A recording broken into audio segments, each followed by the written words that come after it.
Shalom, selamat sore, saudara-saudariku yang terkasih dalam Tuhan kita Yesus Kristus.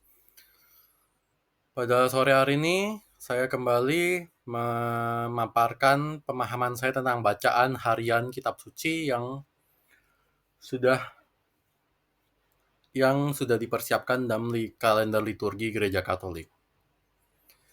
Jadi, kedua bacaan dari Perjanjian Lama dan bacaan Injil pada hari ini sedikit menarik menurut saya. Bukan sedikit ya, sangat menarik menurut saya karena menceritakan lebih tentang Kristus, pribadi Kristus daripada tentang pengajaran moral ya. Karena kita memahami bahwa tidak semua pengajaran teologis itu teologi moral. Artinya bukan semuanya itu tentang suatu uh, hal yang harus kita lakukan. Terkadang lebih sering tentang hal yang harus kita percayai atau pengenalan tentang Kristus itu siapa sih, Yesus itu sebenarnya siapa sih, siapakah Tuhan kita gitu. Dan ini seperti biasa, memang Gereja Katolik itu sudah dibimbing oleh Roh Kudus untuk menetapkan kalender liturgi sehingga bacaan harian itu selalu berkesinambungan, selalu ada hubungannya antara bacaan Perjanjian Lama dengan Perjanjian Baru. Jadi ini namanya ilmu tipologi. Tipologi itu artinya apa? Bahwa Perjanjian Lama itu adalah bayang-bayang atau nubuatan dari Perjanjian Baru yang digenapi sepenuhnya dalam pribadi Tuhan kita Yesus Kristus. Nah, ini kita coba lihat ya. Untuk hari ini saya tidak akan membaca seluruhnya, saya hanya akan meringkas apa yang ada dalam bacaan ini. Jadi untuk Perjanjian Lama kita menerima bacaan dari kitab Kejadian tentang Yusuf, kisah Yusuf yang hampir dibuang, hampir dibunuh kan, lalu dia dijual kepada orang Ismail, keturunan Ismail. Marilah kita jual dia kepada orang Ismail nih, kita lihat ya. Jadi dia dijual kepada orang Ismail, lalu nantinya ceritanya berlanjut terus-menerus. Tapi kita sampai di sini ya. Lalu untuk Perjanjian Baru di sini diceritakan bagaimana ini tentang perumpamaan tentang Kristus sendiri. Kristus mengumpamakan dirinya bahwa tentang ini ya, tuan tanah dan para penggarap, hamba-hambanya dan juga anak tuan tanah itu. Yang paling menarik tentu ini ya, kata Yesus kepada mereka, belum pernahkah kamu baca dalam kitab suci, batu yang dibuang oleh tukang-tukang bangunan telah menjadi batu penjuru. Hal itu terjadi dari pihak Tuhan, suatu perbuatan ajaib di mata kita. Jadi ini lebih tepatnya tentang ini sebenarnya berdasarkan Mazmur ya, kalau tidak salah ya. Saya kurang mengingatnya, tapi setahu saya ini dari kitab Mazmur ada.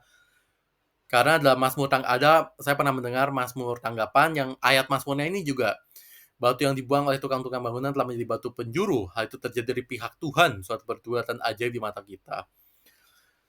Dan ini sebenarnya, ini kan tipologinya sangat persis ya, konsepnya sangat sama ya antara bacaan Perjanjian Lama dan Perjanjian Baru dengan bacaan Injil, bahwa penggenapannya tentu dalam pribadi Tuhan kita Yesus Kristus, bahwa dia sebagai suatu pribadi atau batu yang dibuang oleh tukang-tukang bangunan, tapi justru batu itu yang menjadi batu penjuru. Batu penjuru itu kan batu yang paling pertama ya, kalau misalnya kita mengetahui proses pembangunan suatu bangunan atau suatu struktur apapun itu pastinya dari batu penjurunya dulu. Batu pertama, itu namanya batu penjuru. Artinya itu, jadi bahkan bukan fondasinya yang pertama ya. Kalau misalnya dalam gereja Katolik kan batu fondasinya itu ya Petrus kan, Petrus artinya kepausan gitu. Jadi kalau batu penjurunya siapa ya? Kristus Yesus sendiri gitu. Lalu dia dibuang oleh bangsanya sendiri dan disalibkan dengan perantaraan bangsa Roma, tapi yang mempeloporinya, yang menyebabkan penyalibannya secara utama itu kan bangsa Yahudi sendiri, pemimpin Israel sendiri kan, pemimpin suku Yehuda, ya Israel lah intinya. Jadi ini menunjukkan konsep bahwa kalau misalnya kita ingin menerapkan ini kepada kehidupan kita juga ya, kita akan seperti Kristus. Kita tidak akan banyak dikenal, kita mungkin banyak diejek, banyak dihina, dianiaya dan seterusnya atau apapun itu karena iman kita kepada Kristus, pada Allah yang sejati.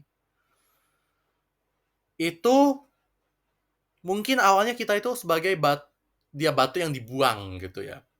Tapi itu akan menjadi kita akan menjadi batu penjuru bersama Kristus.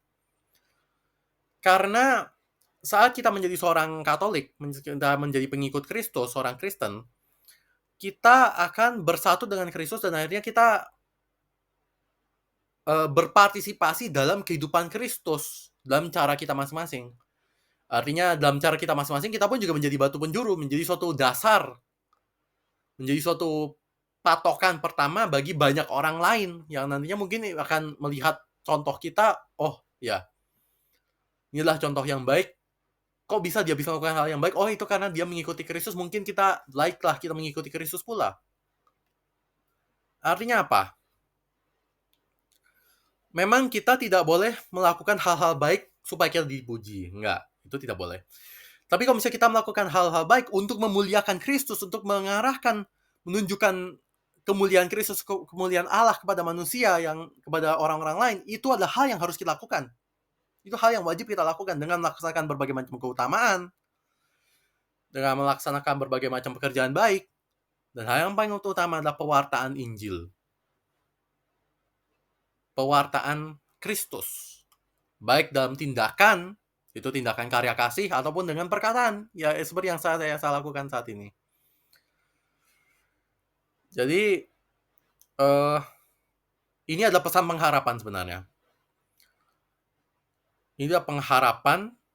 Kalau misalnya saya kurang ingat ya, kemarin itu saya membicarakan tentang apa, tapi intinya apa sih ada hubungannya. Karena saya sekarang mulai melihat bahwa setiap hari itu berkesinambungan juga, berhubungan juga. Pengajaran Kristus itu selalu berkembang, selalu bertumbuh, dan bertumbuh dari satu hari ke hari yang lain itu pasti ada keberlanjutannya. Gereja itu tidak memilih bacaan harian itu secara semena-mena atau secara acak, itu enggak. Itu pasti ada perencanaan ilahinya, ada penyelenggaraan ilahinya, dan saya berusaha membuka bagaimana sih ini keberlanjutannya gitu. Ya, saya pikir ini adalah jawaban dari konsep-konsep sebelumnya yang sudah pernah kita pahami tentang bahwa kita itu harus melayani secara tanpa pamrih, kita harus mengandalkan Tuhan, ya itu ya dua konsep itu ya. Dan itu berlanjut, dikembangkan bahwa kalau misalnya kita sudah mengandalkan Tuhan dan kita melayani tanpa pamrih, kita akan menerima buahnya. Dan buahnya memang bukan untuk kita gitu. Tapi buah yang kita lihat adalah buah untuk orang lain. Justru itulah yang harusnya menjadi sumber kebahagiaan kita, yaitu saat kita melihat orang-orang lain bisa selamat karena dengan pengantaraan tindakan dan perkataan kita harusnya bersuka cita. Bukan sekadar kita menerima kekayaan atau nama besar, bukan. Tapi saat kita melihat bahwa nama Kristus, nama Yesus Kristus semakin dimuliakan, semakin dibesarkan, karena perbuatan dan tindakan kita, disitulah kita harus bersuka cita dengan besar, dan kita harus merayakannya dengan merayakan Ekaristi tentunya.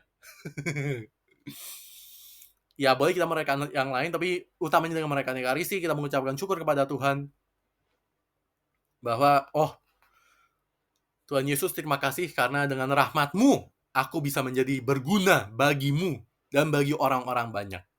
Itu yang harusnya kita lakukan, dan itulah jawaban Tuhan terhadap bacaan-bacaan sebelumnya, hari-hari sebelumnya, tanggal 28 dan tanggal 29 Februari. Sekarang kita sudah memasuki hari Jumat ya, Pekan Prapaskah kedua. Dan sebentar lagi kita akan memasuki Minggu Prapaskah ketiga, Pekan Prapaskah ketiga, dan dia kita akan semakin dekat ke puncaknya, yaitu kebangkitan Tuhan kita Yesus Kristus dari alam maut, dari antara orang mati. Ya, mari kita lanjutkan terus perjalanan Prapaskah kita. Mari kita terus meneliti, memahami apa sih yang Tuhan ingin ajarkan pada kita, itu apa sebenarnya. Ya, kita nantikan terus. Saya pikir ini cukup saja untuk sekarang. Terima kasih saudara-saudari yang sudah mendengarkan, yang sudah memetik buah dari perkataan saya. Semoga ini sungguh menjadi inspirasi bagi kita semua. Shalom, Tuhan Yesus Kristus memberkati kita semua. Amin.